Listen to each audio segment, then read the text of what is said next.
Good afternoon, everyone. Today is July 23rd, Monday, 2018. This is the Youth and Education and Community Services City Council Committee meeting. I'm going to call the meeting to order. And if we could have Staff Member Nunez lead us in the Pledge of Allegiance, I appreciate it.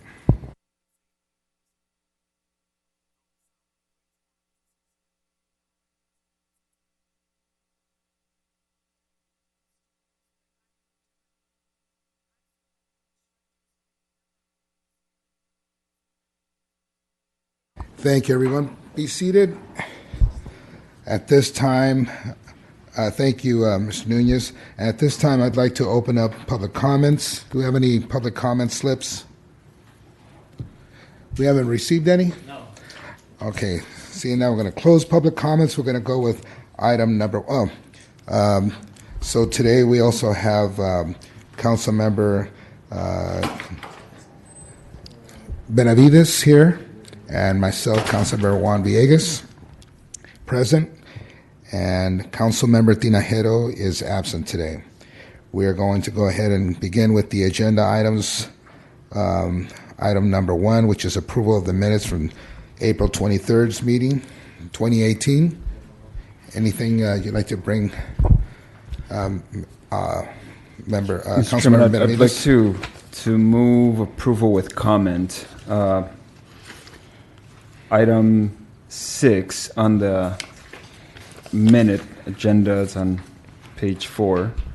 Last bullet there, during that conversation, it was a conversation about partnership efforts with the Santa Ana Unified School District, and one of the comments that was made actually by myself was with reference to property or parcels of land that historically over the last number of years the city has provided to the school district for various projects, one of them being their the current headquarters of the school district, which are at the time executive director, Mr. Moet, confirmed that the SAUSD administration building had been provided to the district by the city, and there was going to be additional research by staff.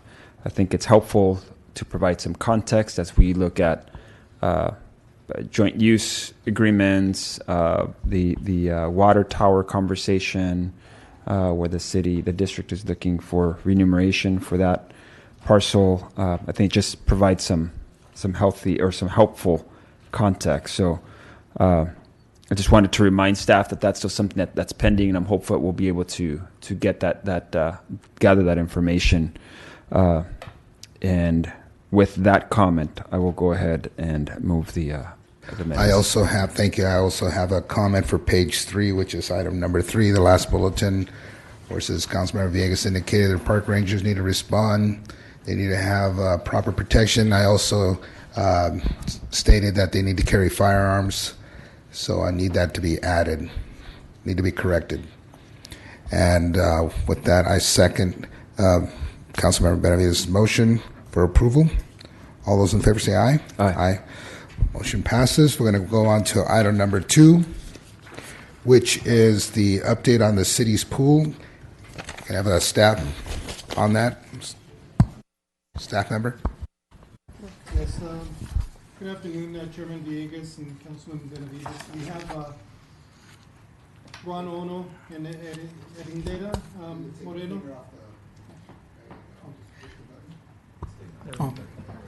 That will be doing the report this afternoon, and it's on the update on the city's pools and the new schedule that we will be operating the pools during the summer. This is Ron Ono. As you can see in the PowerPoint, the city has 5 swimming pools throughout the city, and we have basically one general maintenance worker that is assigned to maintain all the pools properly year-round. Obviously, during the summertime is more of a workload to keep the pools operational. During the winter times and the rest of the years, they go through and make sure the pool machinery is being exercised so they don't freeze up when it's needed during the summertime. And you go to the next page. Recently, we have replaced the heaters on all 5 pools.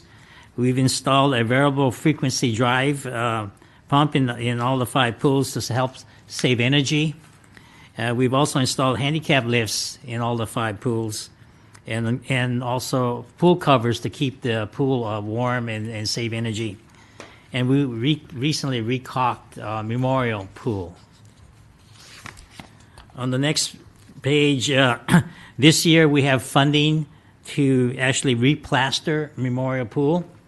We also have funding to replaster Salgado and Santa Anita and Jerome and Santa Anita, and we have funding to install pool heaters at Salgado, Santa Anita, and Jerome and El Salvador pools. On the next slide, we have deferred maintenance needs in most of our swimming pools. As you can see, Memorial Pool, we need to renovate the pool shower and shade structure. We also need to replace the diving board. We need to replace light fixtures in pools. At Salgado, we need to renovate the pool deck and replace the diving board. At Santa Anita Pool, we need to replace the diving board and some supports. Jerome, same situation, the diving boards and light fixtures. And El Salvador Pool, repair the pool shower and replace the diving boards. That's future deferred maintenance items that's needed at their 5 swimming pool. With that, if there's any questions on the maintenance and repair, I will turn it over to Erlinda Moreno, who will give you an update on the aquatics program. I do have a quick question, Ron. So the pool, you mentioned the heaters. Is that simply to basically, is that to make them make it so that they? I know we don't typically have them open during the winter months, but is that temperature for the pool water, and for it to be made available if we were to choose to open it up during the non-summer months, or is that simply for the system itself and ensure the heaters are to keep the pool at a comfortable heating level? Now, obviously, during the wintertime, we lower the operation of the heaters, except I believe Salgado or Memorial. I'm not sure which one. We keep it up because we have swim season almost year round. Okay. So Salgado, okay. Okay. So if I may, for Salgado, we have to have it at 98 degrees for our seniors. Okay. I'm sorry, what was that? I didn't quite catch that. What was that? So this is Jeannie Jurado. At Salgado, we have to have it at 98 degrees for our seniors. Oh, for their seniors who use it. All right, very good. But also to clarify, I believe we use the heaters during the summer months as well. That's correct. Oh, Yes. okay. And in fact, the pool covers help keep the heat. If we didn't have the pool covers, the evaporation actually cools them. So that's the purpose for the covers. Okay. It's helpful. Thank you. Erendira Moreno, Community Services Supervisor. Okay, for the aquatics program, we offer in the program from May 26th until September 3rd. And that includes Memorial Day and also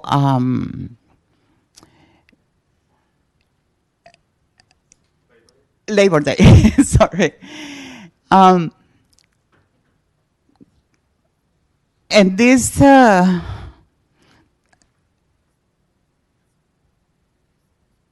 and right now what you can see is the schedule that we had until yesterday. Okay, but everything on the top is the same. We're still going to be open and the 3 small pools, which is Santa Anita, Salgado, in El Salvador, until from June 5th until August 12th. And that is because the kids going back to school early this year. But Memorial and Jerome Pool will continue open every day from August 14th to the 13th for one session, only the second session because it's when the kids are out from school already. But Saturday and Sunday, Memorial and Jerome are open 3 hours a day. 3 hours a day. So the rest of the time, we have contact with Blu-ray, and they are the ones that provide the spring session, the fall session, and during the summer, they provide swim lessons, swim team, and also water polo. Can you go to the next one? Okay, so basically this is the information that we pass to all the community. But the good news is that starting tomorrow, and because more funds were allocated to the aquatics program, we are going to be able to open Memorial, and as it is, it's still the same schedule, but Jerome will be open 3 hours each day during the weekend, and it will be open Tuesday to Friday, the second session, excuse me. El Salvador, Salgado, and Santa Anita will be open 4 days also, from Tuesday to Friday, instead of the days that are noted right there. And I have the handout over there with the new information. I don't know if there's any questions. If I may, it ended it for everybody. So we are very thankful that we do receive the extra funding to open the pools more hours. So basically, the way it was before, up to last week, we only had 2 days a week for the small pools, and the bigger pools, yes, they had more days a week. Now the public could enjoy the pools almost every day of the week, especially with the heat that's coming tomorrow. And for about 2 weeks, it is very much needed for the community, so thank you very much. And we are promoting the program through news release, the changes to news release, flyers to the community, information to the neighborhood associations, the city media, and voice to voice. And if I may add real quick, we did work collaboratively with our Parks and Rec department and with our consultant team to post it on social media, both Facebook and Twitter as well, so that we could get that out. And we have seen quite a lot of shares, likes, and views on that. So we are seeing a lot of traffic that's going to that, and quite honestly, a lot of positive comments, people sharing it with their friends and asking, the cost. So we're able to provide that information real time to the residents now. I believe it helps out a lot. City Manager Godinez, you and I grew up in the same area. You know Paxton Park? Yeah. I learned how to swim there. My father took me there almost every day, me and my brothers. And it's very important to have a pool open as much as possible. And I want to thank the staff for making this happen. And for next year and all the summers from now on, if we could increase the hours of operation during the summertime, would be great. I know we have classes for swimming and the seniors and water polo and things like that, and swimming lessons, and that's great. But the public could really benefit from it. Councilor Benavides, anything else you'd like to add? Thank you, Mr. Chairman. I just want to echo that it's a very good and encouraging news. I appreciate staff's response here in taking action to increase the amount of raising the awareness for senior management to recognize that we needed to allocate additional funds to be able to provide this resource. It's there, it's available, we're paying for it, so to make it, open up the gates so we can actually have kids enjoy it from the inside versus just kind of looking at it from the outside this makes a lot of sense. And I too learned how to swim in a public pool and enjoyed that. Certainly was part of a swim team when I was a teenager at a public pool, and so it's a definite benefit to the community, to the public. So glad that we're making it more available here and to our families in Santa Ana. Thank you for the update. I have a question. So we have one maintenance person for all these pools. Is that adequate? Is that enough? Well, obviously, it'd be nice to have another person, but he's able to keep up with it. We also use that same person to take care of general maintenance in the fountains in the Civic Center and in other areas where we have aquatics, and also the lakes. So he's busy, But he knows his first priority is the pools, to keep it open for the public use. Can we go to this slide? Right here. That right there, that's unacceptable. I'm sorry? Did he report that? Because that didn't happen overnight. Did he report that? Yes, that you're talking about the decking or the... Just look at the trampoline and all this other stuff right here where you cut your feet up. I'm just concerned Yes, about that. that has been reported several years ago. In fact, we looked at the stability of the diving board. Even though it's rusty, it's still safe. But we do need to replace the diving board in about a year and a half from now. As far as the decking, that's a condition that was several years ago. We've painted over it to help preserve it, but it's getting back to that condition. So we really need to remove and get down to the concrete level and resurface the entire deck. Painting was a quick stopgap measure to make sure that people with their bare feet don't get injured. So how much money do we spend on our pools? I'll have to get back to you. I don't have it on Okay. top of my head how much money we spend on the pool. And then we only have one maintenance person assigned to the pools. Correct. Okay. Mr. Chair, these are the exact same type of improvements that we hope to be able to do if the ballot measure for the penny tax My passes. thoughts exactly. No, this is exactly the type of stuff. I mean, the diving board, staff says is still safe and serviceable for now, but even what it shows, besides right now the need for it to be replaced, is we should be able to have somebody be able to paint to prevent the rust. You know, that would have extended its life. And so we don't have, with one person, we don't have the staff that we need to do the preventative maintenance that'll extend the life of our investments. But these are the types of things that we need to deal with. You know, these types of very basic needs from an infrastructure point of view. If staff could email me how much money we spend on the maintenance of the pools, it'd be great. Okay, Yes. will do. Yeah, and this is what the public needs to know, that we can't take care of these things without, having more funds. Yes. And so that measure is very important. Hopefully, we get that through. We're going to move on to item number. Awesome. Just one, Yes, sir. Mr. Nunez. Just one comment, and I think we spoke about this earlier today. I think the other thing that needs to be taken into consideration is, as Ron indicated, the pools are maintained year-round. And they're maintained year-round in anticipation of opening them up for the summer. And unfortunately, when we were first looking at the schedule, if you look at the cost to open the pools versus, what we were offering, it really doesn't make sense, because if you're opening a pool for 3 hours on 2 days during the hottest time of the year, it really isn't cost effective. It probably would have been just more cost effective to close the pools, unfortunately.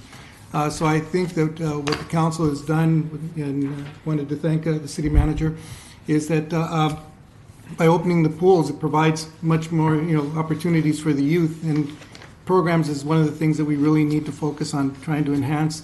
And staff has done an excellent job, because contracting with Bluefin to be able to offer swim lessons, it allows the city the opportunity to keep those pools open, offer swim lessons that the city would otherwise be offering. But I think the emphasis should be placed on preparing farther ahead in anticipation and hiring the lifeguards and having lifeguards prepared and ready in the event that opportunities come up like we just experienced, because the pools should be open, at least 3 hours a day during the summertime.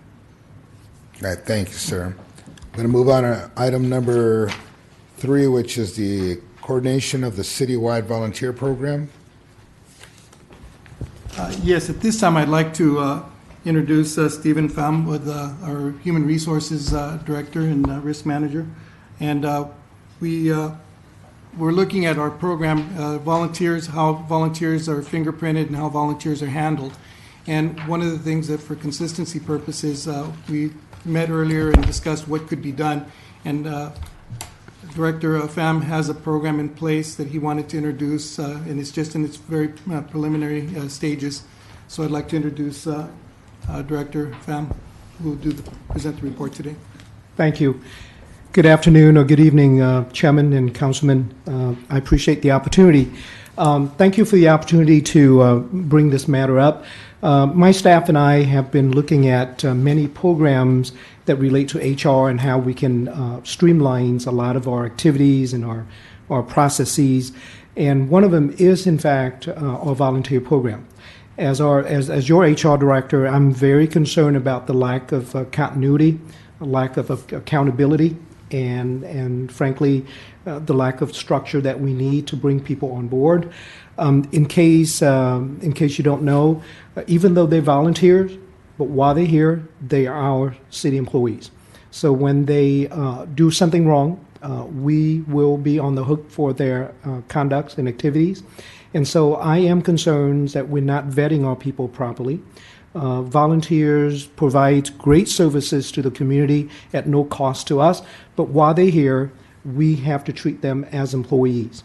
And so in discussing this matter with our new interim director, he brought up some very legitimate concerns that I have expressed my concerns to the CM on several occasions, and today I just met with him and let him know that we are moving forward with it. So I don't have a PowerPoint presentation or anything tonight because I wanted to make sure that the CM has a chance to see it and present it to the EMT to make sure that we're on the same page before I roll it out.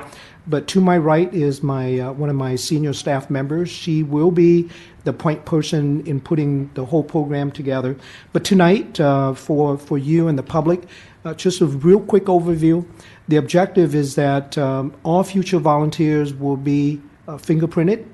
We will put them through what we call live scan to make sure that they are not a fugitive, that they are in good standing. But more importantly, because our volunteers do work with the community, they do work with children in some areas, and even senior citizens, that we got to make sure that they are not criminals or registered sex offenders that working for us.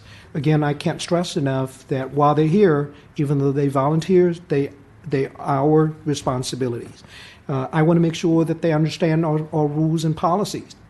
All of them will be required to sign off on a lot of policies that we have, including anti-sexual harassment, anti-theft, anti-misconduct, all of that good stuff to make sure that they represent us properly. So my goal, along with my staff, is to have this program be prepared to roll out in the next couple of weeks.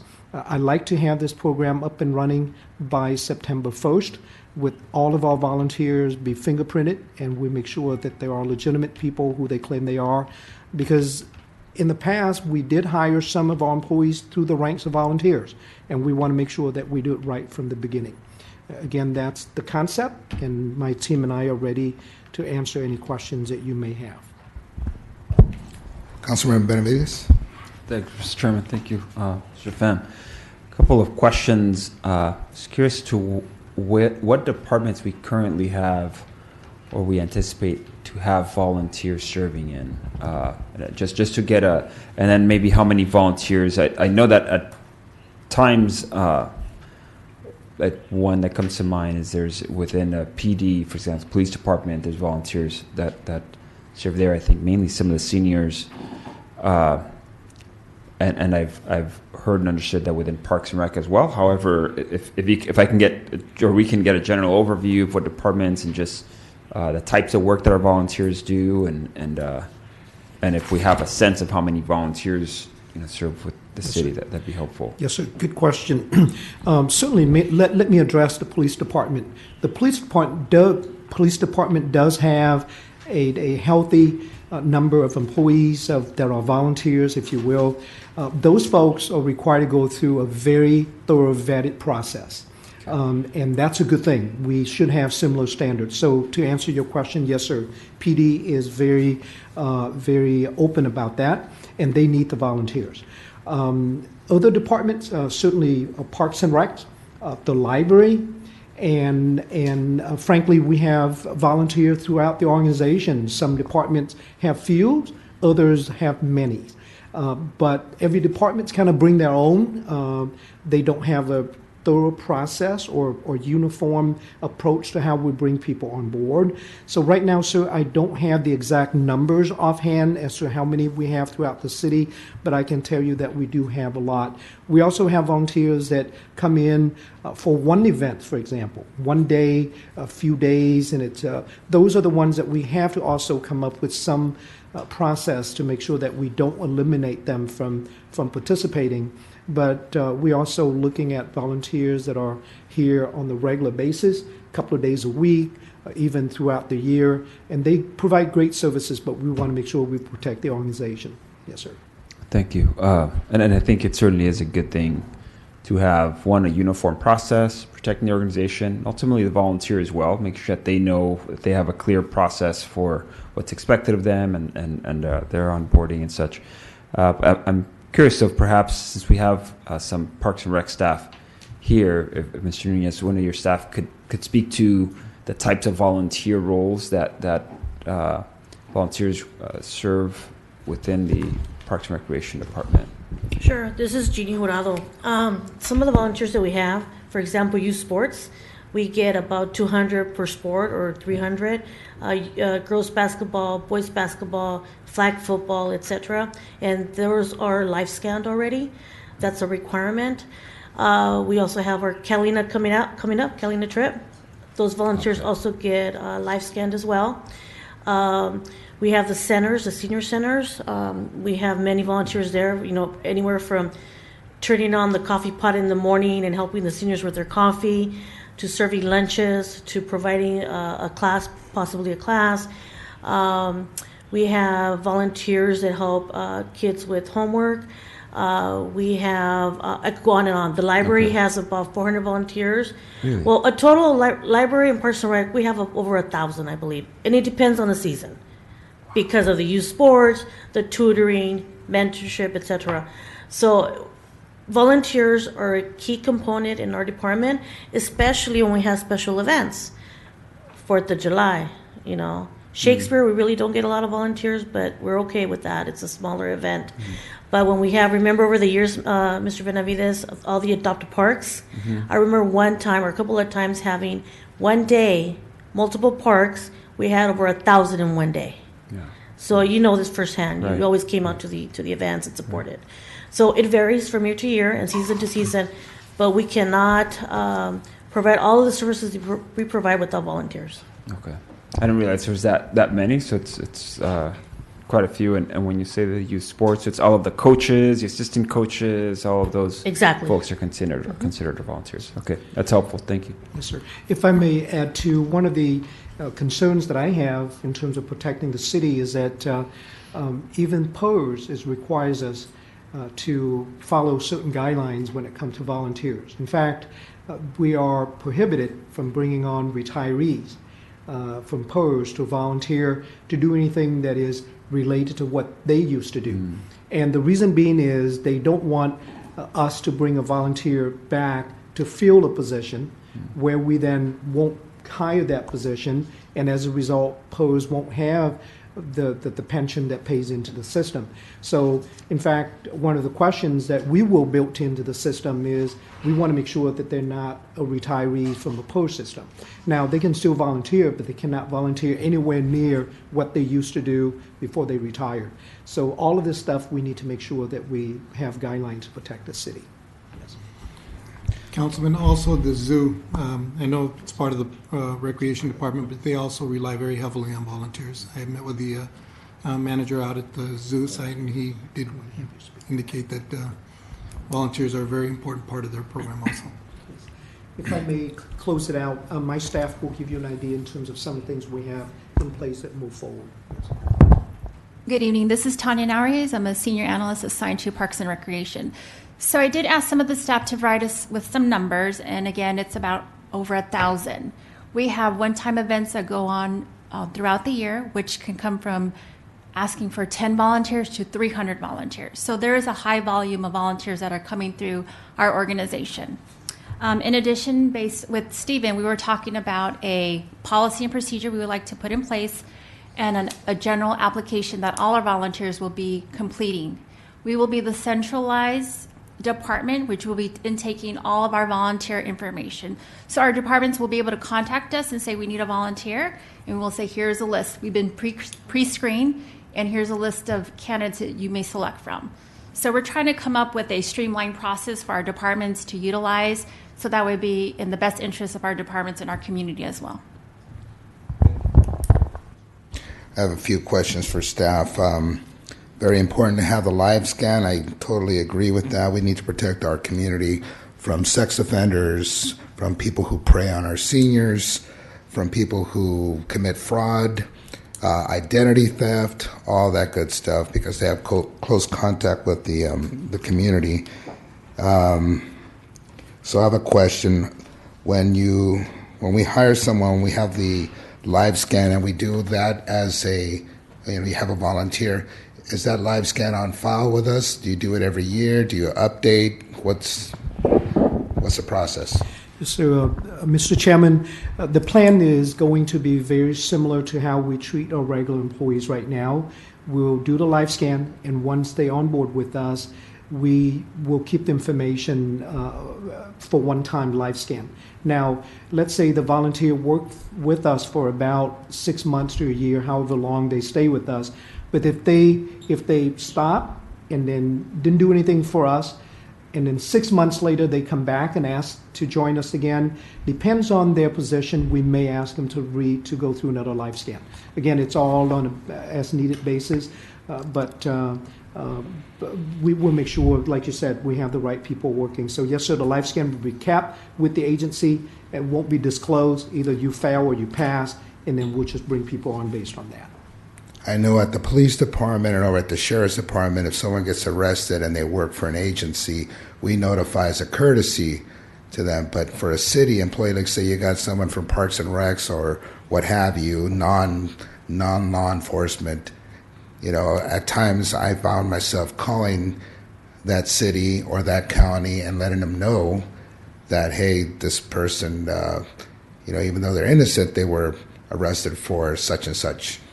And just to notify them. And so that was my concern, because, do you update that live scan, especially where they're working? Because some agencies don't receive a call. They don't get an update. So I kind of tend to worry about, people coming in and working with our community. Yes. So we have to protect them. So Yes, sir. just food for thought. I don't have any further questions, so. Okay, we'll move on to item number 4. Thank you, sir. We're going to move on to item number 4, which is the update on the community garden program. Chairman Villegas, I'd like to introduce Veronica Del Val Roche, who will be doing the presentation tonight on the community gardens. Hello, good evening. All this is produce right here from the community garden program. There's 5 community gardens within the city.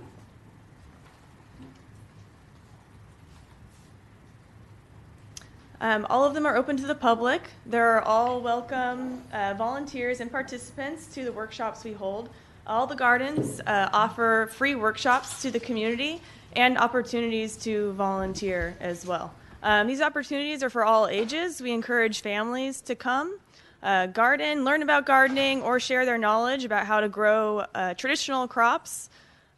So we share knowledge with each other in order to encourage people to grow food at their homes, or if they don't have space to grow food, then they can use the gardens with the community as a source of produce for working and helping in the gardens. The established garden programs that we have are also outside of the gardens. So we go to after-school programs, so the after-school adventure programs at different community centers at El Salvador, Memorial, and Santa Anita are some of the places where we establish community garden programs. Also preschool programs. For youth that participate within the community garden program, we try to do field trips for them. So this summer we took about, I think, 7 youth volunteers to the Science Discovery Center. We also have neighborhood special events. So if there's a neighborhood association that wants to use the community garden program for an event, we collaborate with them. One example is the Harvest Festival. So the annual Harvest Festival at El Salvador Park has been pretty successful. The neighborhood association purchases little pumpkins because we usually don't have enough pumpkins to provide for everyone. The kids come in, they decorate their pumpkins, there's a costume contest, they build scarecrows. Other community members come in and volunteer and help set up games for the kids to play. And they usually collaborate, I think, with the nearby elementary school, too, to help bring attention to the program. These are the community garden summer schedule. So the schedule changes on a school semester basis. All of the staff besides me are interns, so we have to work around everyone's school schedule. During the winter, we close at 5 because that's when it gets dark. Because it's summer, we stay open till 7:30, most likely 8 o'clock, but we just post 7:30 p.m. if we want to close then, but a lot of times we'll stay open till 8. We open 3 days a week for all the gardens except for Madison. We're open 2 days a week because we're just kind of limited on staff, and that's the least visited garden out of all of the gardens.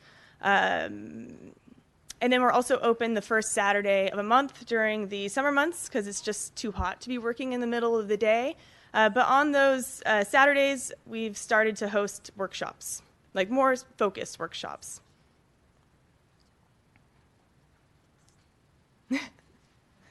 All right, so the community garden program, the premise of it is for people to learn how to garden and to encourage them to do it at their homes. People, though, who do come and help and participate and help maintain the garden get to take home the produce. So no one owns an individual plot. Everyone works together. And at the end of the day, the produce is shared. If someone leaves early, we maybe pick a couple of things for them to take home with them, but we try to keep harvest for the very end of the day, so we make sure the food gets distributed evenly. This is some of the garden produce on the screen here. So we grow on a seasonal basis, so whatever's in season. That little girl in the middle, she's actually holding peanuts. Those peanuts were actually from one of the neighbors who brought them from Mexico, too. So we have a lot of crops that people have, or seeds that people have from their homeland that they don't have space to grow like in their apartment. So they come to Jerome Garden, for example, and they can plant it there. We also try to grow a lot of diverse crops, too. So you might have saw some purple cauliflower in there, purple broccoli, purple carrots. I'm saying purple a lot, but all different colors of fruits and vegetables that you normally wouldn't see at your grocery store. And then the picture on the right, that's kind of halfway through, that's a bunch of Swiss chard. So sometimes we have an abundance of more of one crop than the other. And then that's a type of corn that you don't really see in the grocery store either. So we talk about different varieties of plants too. There's actually over 200 different varieties of corn. And once again, people who have these corn seeds, they might not have a place to grow them at home, so they bring it to the garden and we're able to grow it and save that seed and the story behind that seed.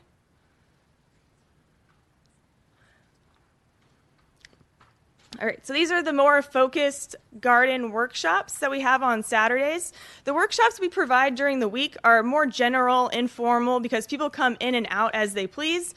So the workshops are based off of whatever we need to work on for the day. So if we need to transplant a bunch of plants, that's what the workshop's going to be about. If we need to start seeds, then the workshop's about how to plant a seed.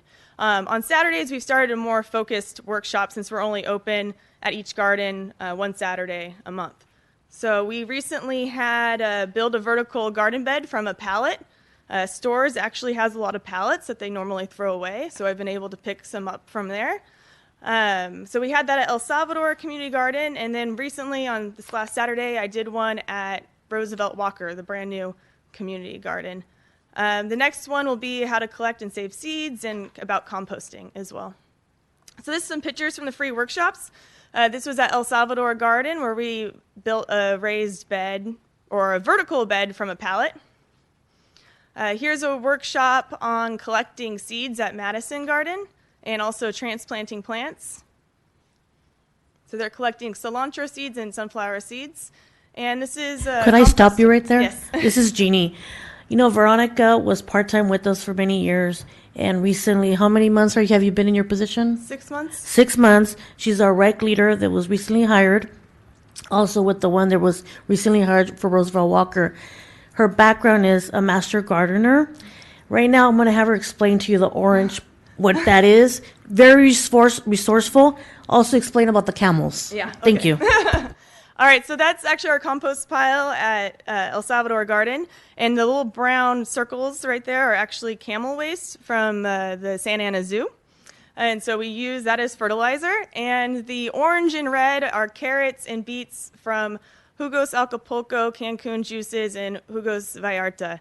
So we pick up juice waste from those different establishments. And so it's kind of become like a whole community effort to build up our soil.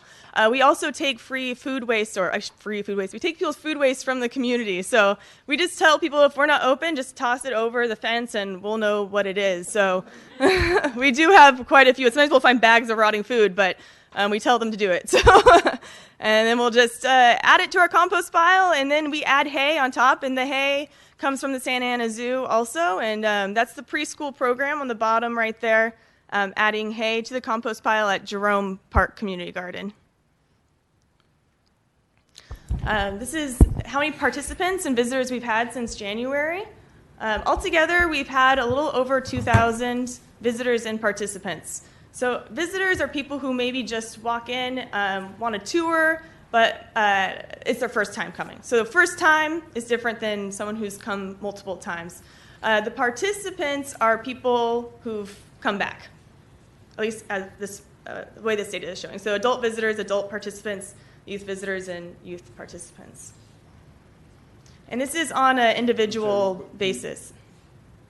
Oh, okay. I just saw. I was wondering if that was inclusive of all, or. Yeah. So this is for all of the gardens, but this data is excluding the new garden, Roosevelt Walker, because it just opened a month ago. Right. And so this is on an individual garden basis. So since Pacific Electric has opened, it's been very popular. Roosevelt Walker, even though it's not on there, has been really popular as well.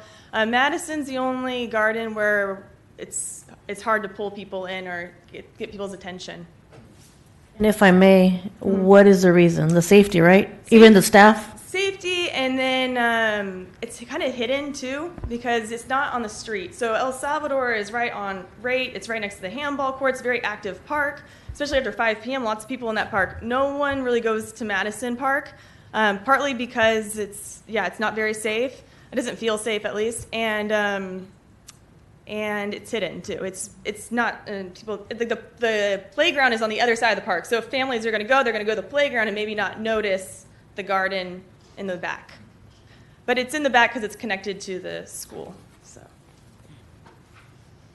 So garden volunteers, if they volunteer while they're there and participating for over 30 hours, then they receive a Santa Ana Community Garden Program baseball hat and canvas tote bag to take their produce home. And if you're a participant that comes and participates in 6 of our garden workshops, then you get to take home a raised garden bed for your home. So far we've given out 16 raised garden bed kits. And then if they don't have space for that, sometimes they might have space for our vertical pallets that we make, and sometimes people take that home too.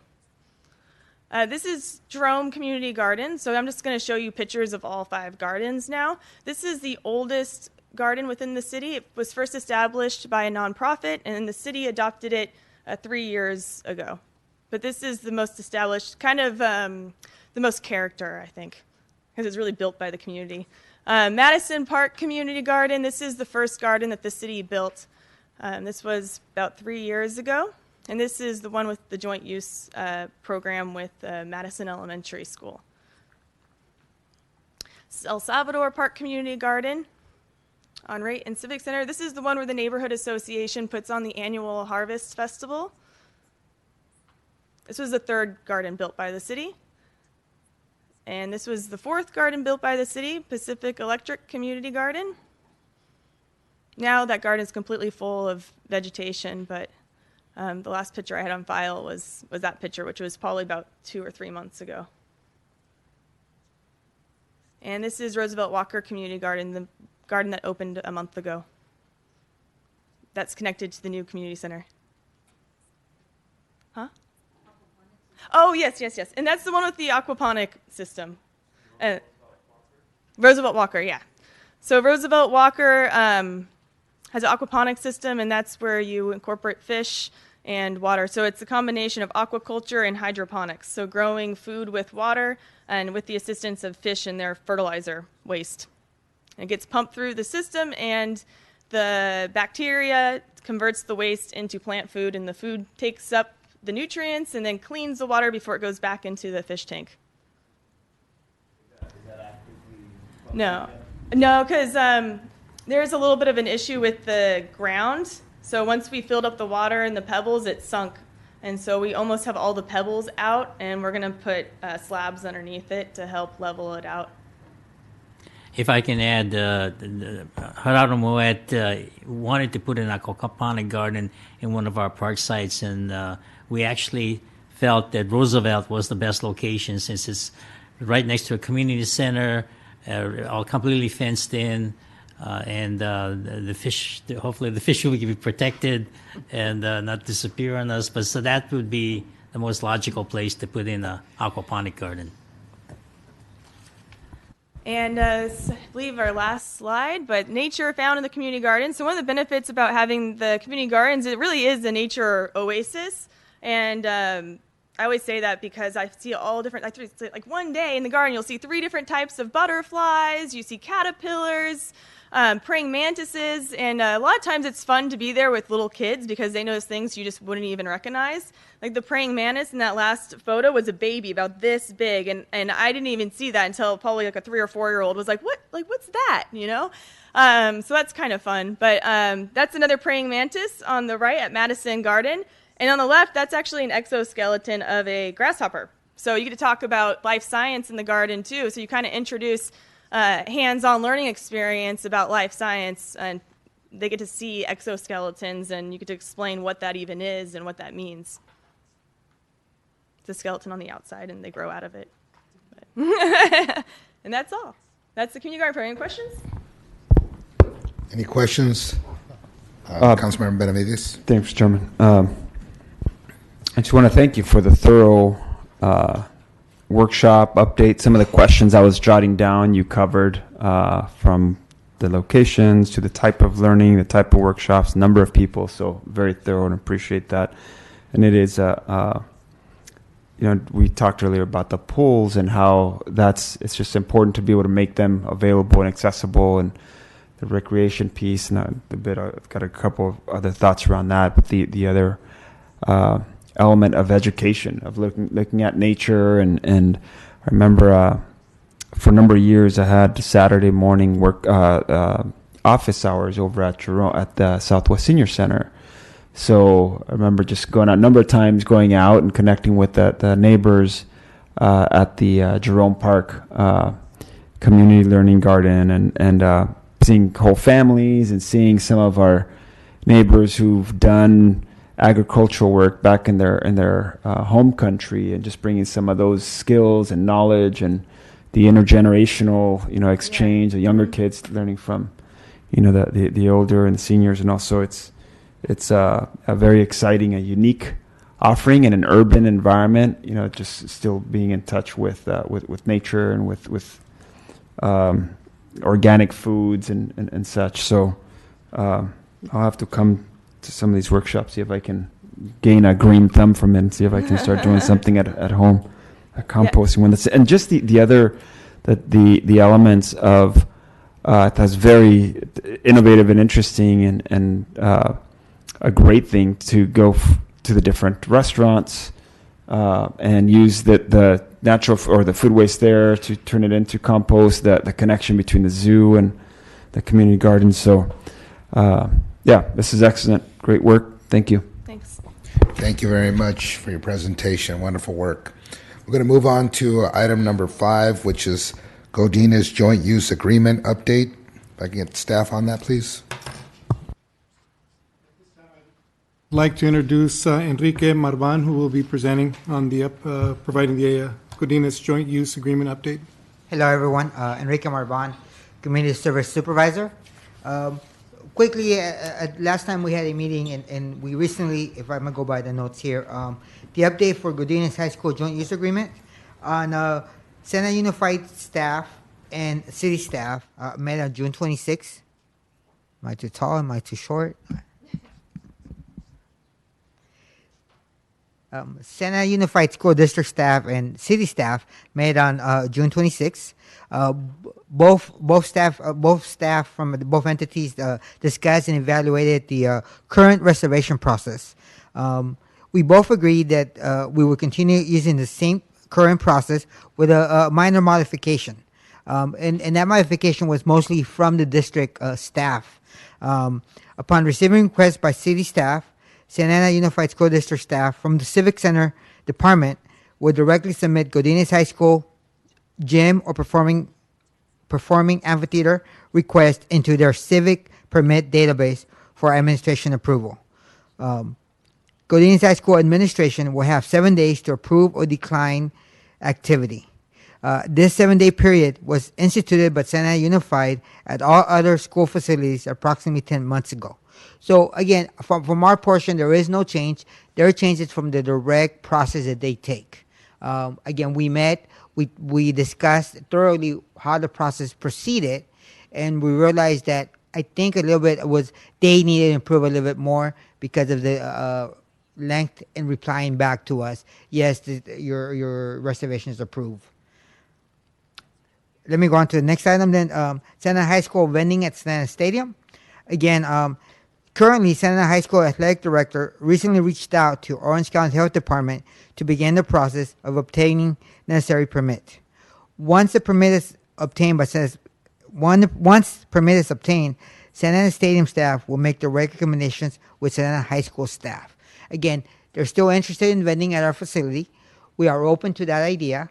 Once they obtain a permit, I will continue to communicate with the athletic director, which is Brian Lilly. Him and I have a great communication. We talk on a weekly basis, especially as football approaches, so that they can have the opportunity to sell just like any other school would have at the stadium. Is there any questions? Councilmember Benavides, any questions? I don't have questions about this specifically. Glad that you've been able to continue with the communication with Santa Ana Unified. Obviously, we had some mixed messaging there about the whole process of reservations at Godinez and Centennial.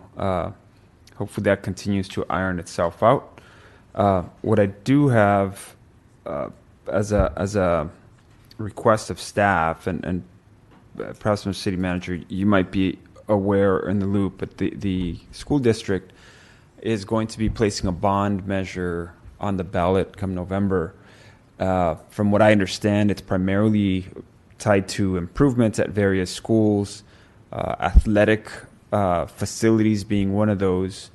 And Godinez specifically, from what I understand, they have in mind to propose some improvements out there. So I'm hopeful that they're in communication with our city staff, and there's been a bit of hopefully it is something that could be a win-win across the board. Clearly, from last meetings, there's been some contention around Godinez, and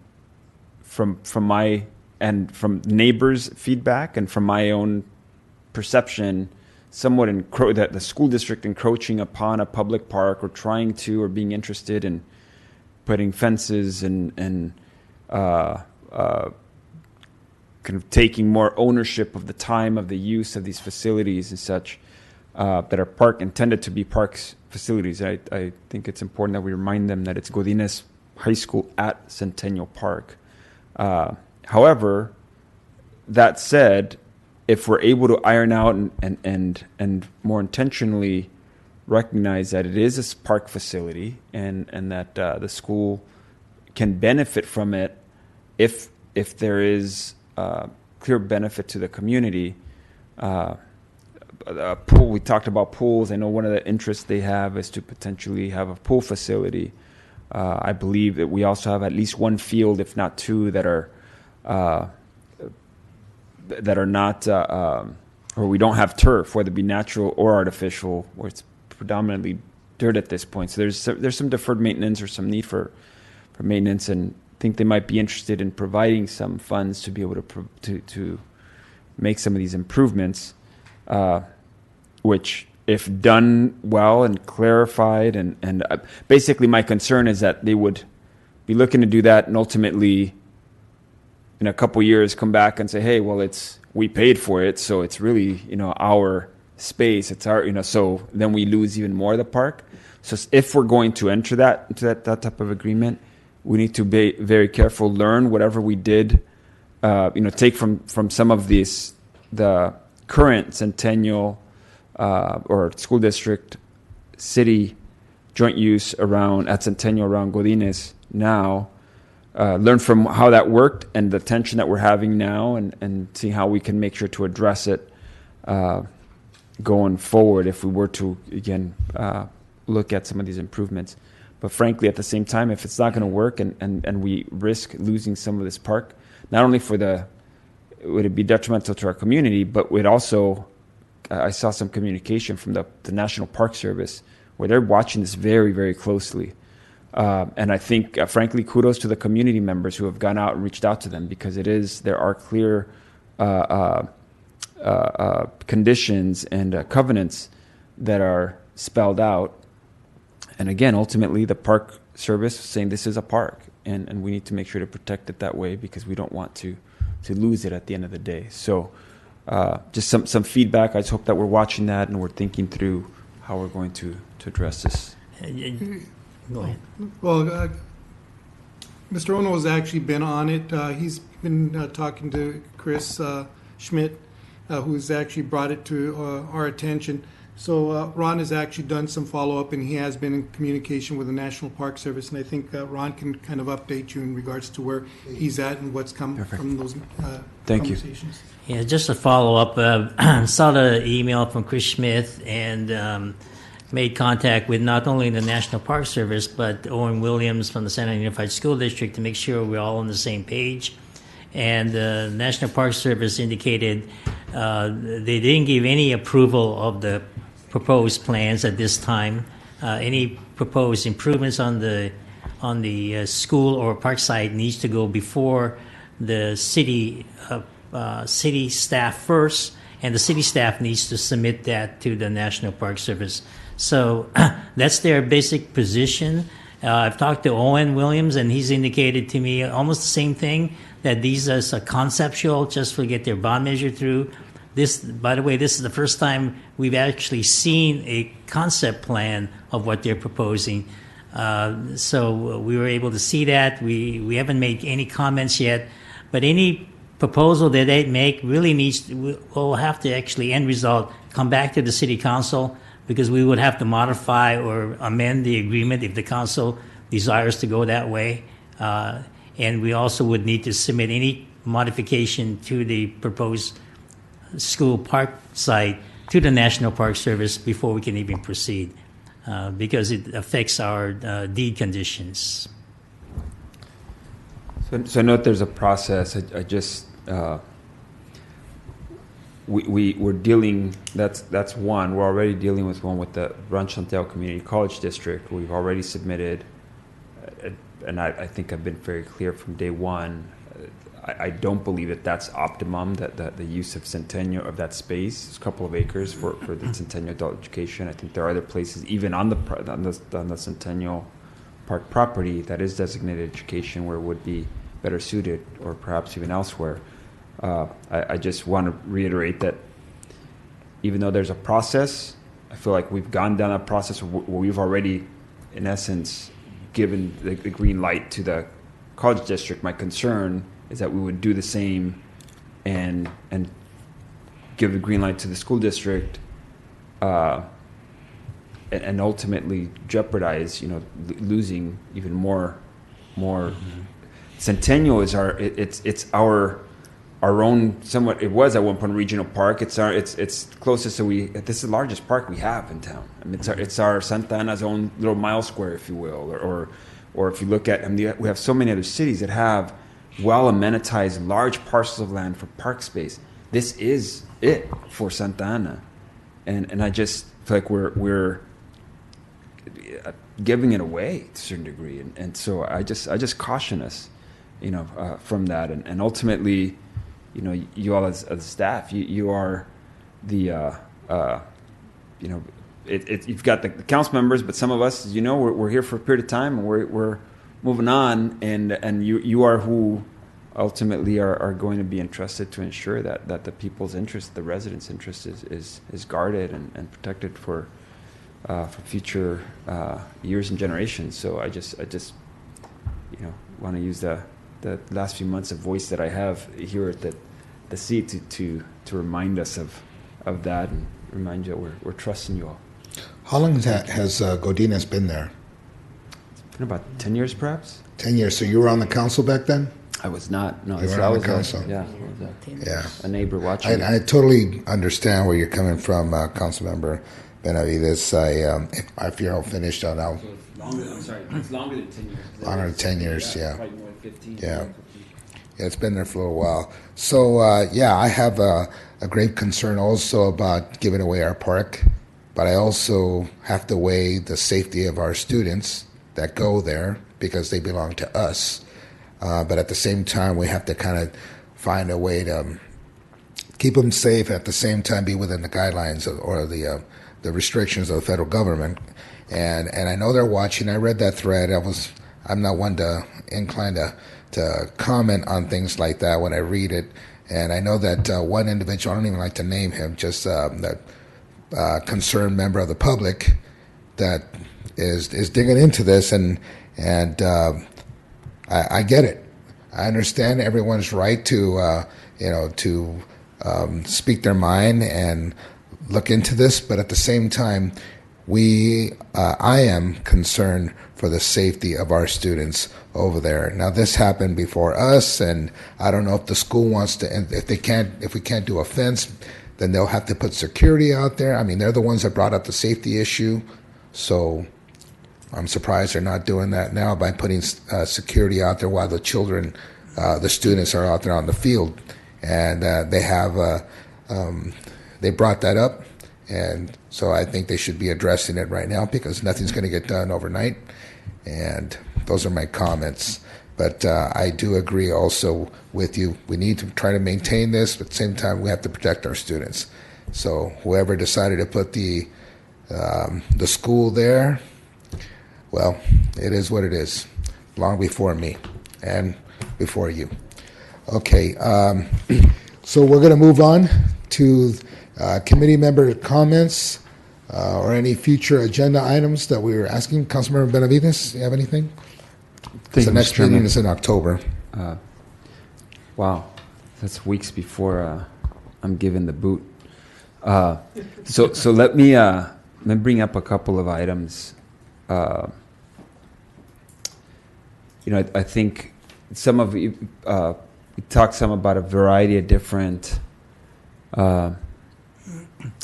areas of priority areas, or not so much priority areas, but things that we are implementing, whether it be increasing pool hours or the community garden. And in fact, there's been a lot of emphasis, but parks, recreation, community services, and I think maybe after the absorbing of the library around learning under the agency, the department, which is I think a very valuable thing. We saw it through the presentation of the community learning garden. I think there is an opportunity to grow in the area of recreation, in the area of making our facilities more intentionally, actively available. We have so many young people in this city. We're a very dense city. Our kids need they need more options, and we're doing the Saturday night lights.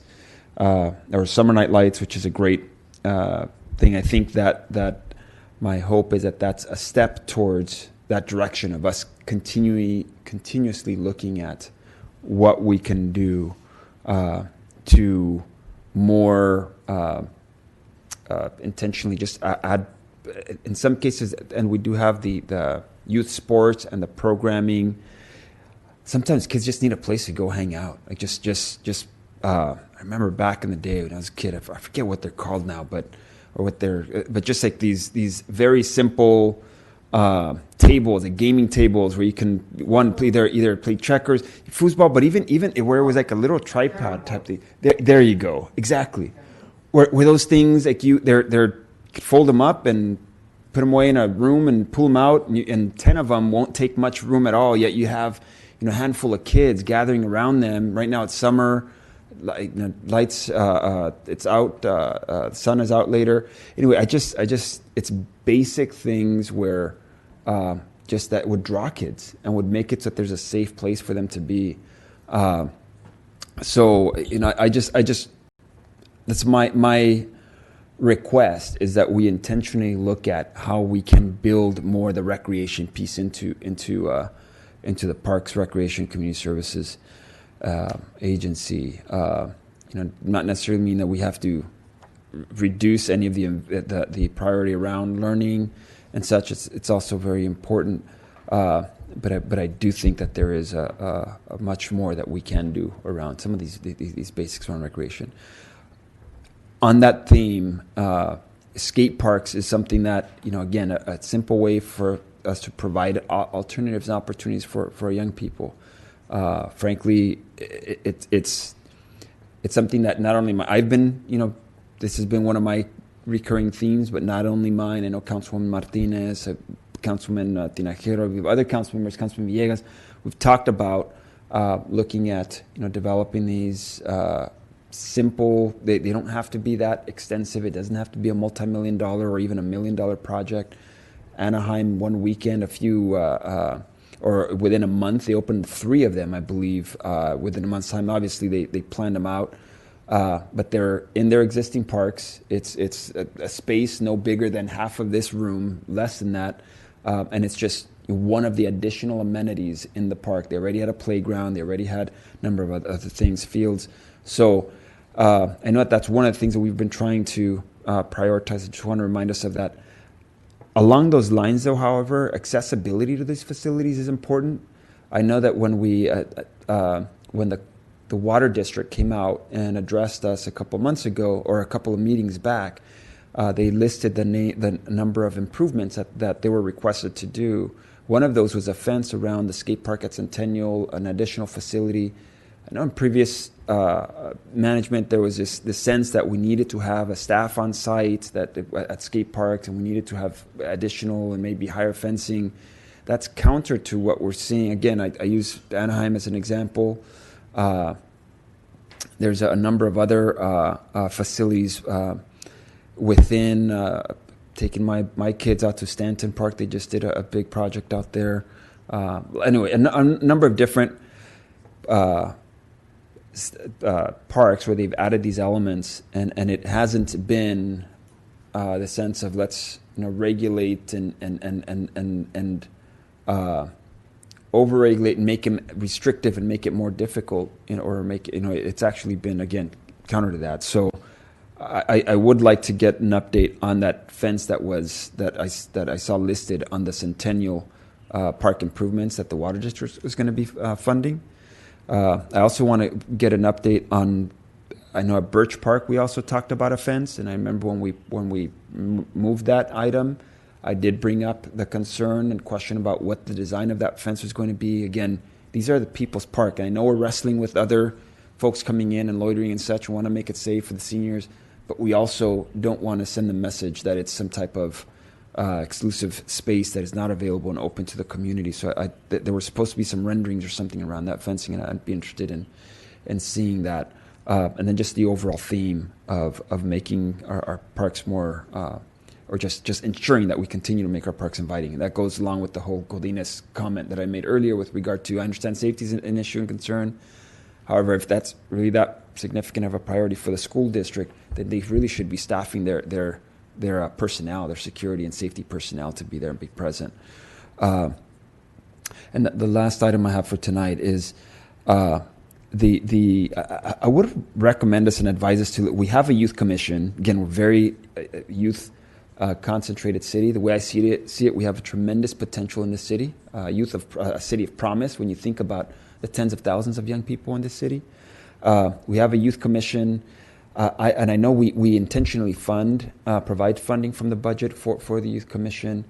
I just would encourage us to think of, and I know we recently brought on the Youth Services Supervisor role and position, so we're moving in the right direction there. I just would encourage us to think about doing maybe some strategic planning around the youth commission, bring our staff to speak into, our youth also to be able to look at the optimizing this role and of youth commissioners, looking at how they could speak into youth priorities within the city as a whole. There are other youth groups as well within the city. It'd be great for them to be a voice, but somehow connect with others. I know KidWorks, we have some leadership there. I know when we were looking at the budget, there was a group of youth that they established, like an Invest in Youth committee or something of that sort that I met with at Latino Health Access, a group of about 20 youth. These folks had been doing their research. They'd been studying our budget. They had some recommendations. They were bright. They were on it. And it'd be great for them to be a resource to the Youth Commission and for us to pool all these youth leadership teams from within the city. And then for them to be able to identify how do we want to best, use these funds that the city is making available to us we've got bright kids. And the Youth Commission that's an internal body within the city. Now we just say let's look at how we can optimize and empower those youth and look at it strategically. What's the best role for these young leaders to play and inform the policy that the council ultimately is going to take action on. So a few of my comments for tonight. Thank you very much. Back to you, Mr. Chairman. Thank you, Councilmember Benavides. Let's see, I would like an update on the dead trees that we have in the city, any maintenance plans that we might have and any funding for that. That's one. I have 3 items. Number 2, I would like an update on the Park Rangers program. Just haven't heard anything, and the last I heard was it wasn't that great. So I want some updates, see what's going on. And then just a quick question on, can any of the staff members tell me how much Fiestas Patrias cost last year, approximately? How much was that we spent on that? Wow, I don't have the figure in front of me, but at least 200,000. About 200,000? Or over Okay. 200,000. Over 200,000? Okay. I don't need the exact number, but what I needed was a ballpark figure, because if we don't get the tax measure, there's going to be things that we're going to have to cut out in the future, depending on how things look. Because funding a party, and then the public doesn't want to help, then those are things that we might have to look into. And I hate to say that, because that's our biggest, parade of the year, and it's a great, weekend. But I know it comes at the cost from the city. It costs, $200-something thousand. So I don't know what your thoughts are, Mr. City Manager, but No, those are things those are realities, right? Absolutely, Mr. Chair. If we're forced to make some of those decisions, we're going to have to look at what services we provide and really redefine core for every department in the city based on what we can afford. And, when you look at events and you look at the mission of Parks and Rec, clearly parks and recreation will take a priority over events. We weren't able to do Cinco de Mayo this year, and that was much less, I think. This Fiestas Patrias cost a little bit more, and you saw that no one. The reason we didn't have it is we put the bid out twice, if you all remember, and we had no takers. So this is just things that crossed my mind. Hopefully, it won't come to that. Anything else from staff? Anything you want to? Just a real quick comment. Yes, sir. I don't know how long I'm going to be here, but just on the observations that I've made over the past, almost a month that I've been here, is that your Parks Department is operating with bare minimum staffing and bare minimum across the board. I was really surprised. They don't even have a secretary, a support staff. They're doing a lot of the work on their own, and I really commend them for the work that they've done. I've gone to the sites. The sites are operating. You've got quality programs. The facilities are very clean, very well managed. unfortunately, as you indicated earlier, it would be nice to be able to do the upgrades, to be able to paint on a regular schedule, to do the general maintenance so that it doesn't get to the point, as you saw in the photographs. And all I could tell you from the Parks Department's perspective, you don't have very much more room to be able to cut without totally eliminating programs. And unfortunately, I'm one of those kids that you talked about, that participated through the programs when he was a kid, how Parks and Recreation gave you the opportunities to go on your first trips to places that you never thought you'd ever go to, and from there be able to grow and, be able to be the person that, ultimately you become. And when you start eliminating those programs, it also places a burden on your law enforcement department because those kids have to go someplace and they have to look for ways to keep themselves entertained. And I assure you that it's wiser to spend the money up front and keep those kids going in the right direction than it will be afterwards to have to go through the law enforcement process and deal with them at that point. So all I wanted to, because I don't know whether I'll have that opportunity to tell you this again, but I just wanted you to be aware of that. And I had a great group of people to work with. You've got a good department. Thank you, Director Nunez. And, the Secretary for Parks and Rec, he left to Long Beach. I'm just kidding. Gerardo was his own secretary. Remember, he would always say he'd do his own work. As a matter of fact, Mr. Chair, during the last round, during the recession, when I was your public works director, former Director Moet did cut that position, and I actually inherited. I had a vacancy, and so I ended up inheriting his secretary because of cost cutting. And I just wanted to compliment our interim director, Ralph Nunez. It's just a fresh pair of eyes. It's really refreshing. First day on the job, he came to see me at the end, which was July 3rd, by the way. He started July 3rd, right before the 4th of July celebration centennial, and he informed me about the tree issue. He also informed me that we're going to have some demonstrations that day. And it was through him that I also learned that our pools were operating 2 days a week. And he told me this just like days before you, Mr. Chairman, brought that same issue to my attention. And so thankfully we were able to open it up on such short notice to get more hours. We were only, we were sort of hamstrung by the fact that we just don't have any more lifeguards on duty. We don't have any more. But I'm happy that we, through his leadership and his team's leadership, in a very quick turnaround, we've got more days open for this week, which is going to be a very warm week. He was hoping to go for a swim on his lunch break, but it wasn't open. And I, like you, I learned how to, my first pool was San Fernando Park. That was where I first, dipped in the water there. Very good, very good. Yeah, so we're from the same hometown. So, Director Pham. Yes, sir. Thank you, Mr. Chairman. I just wanted to add a few last comments. I can't agree more with my colleagues, our interim director.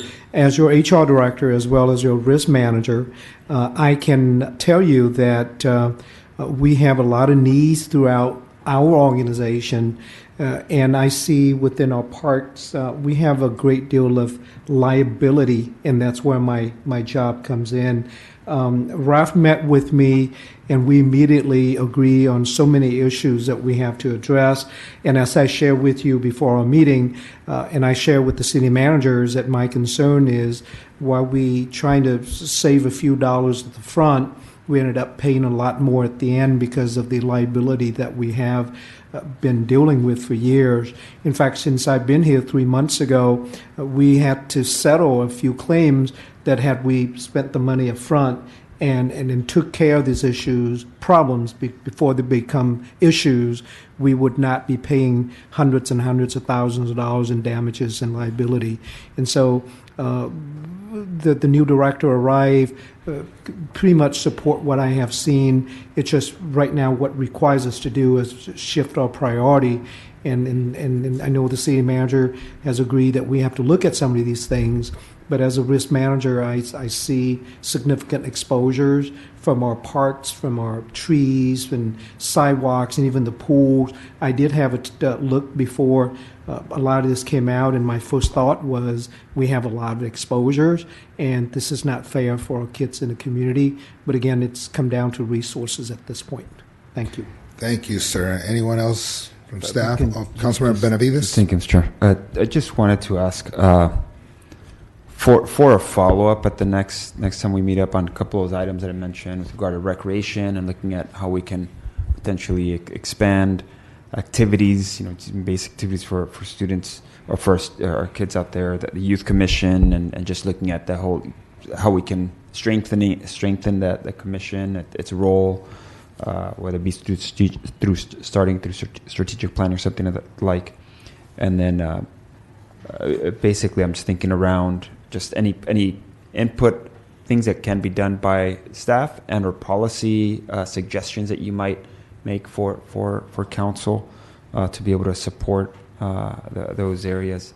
And then the others prior to that, this whole question around the Centennial Skate Park fence, if I can get some input or info on that, an update on that sooner rather than later, I'd appreciate that. And I would echo, I do appreciate, Mr. Nunez, your fresh set of eyes, and I would definitely agree and concur that part of what your observations that you've made is that we have a very dedicated, hardworking staff. That the team, the department is down to, we've thinned it down as much as we can. These folks can't get any skinnier. The department can't get any skinnier than it is, and I would agree that it makes just strategically a lot more sense to invest in our young people here now. This here, rather than at the waiting and at the other end where they're having to deal with folks in uniform. So appreciate all of your hard work, team. So with that, that's my last comment. Thank you. Thank you, everyone. Our next meeting is on Monday, October 22nd, 2018 at 5:30 p.m. here at the City Hall Ross Annex. And with that, this meeting is adjourned.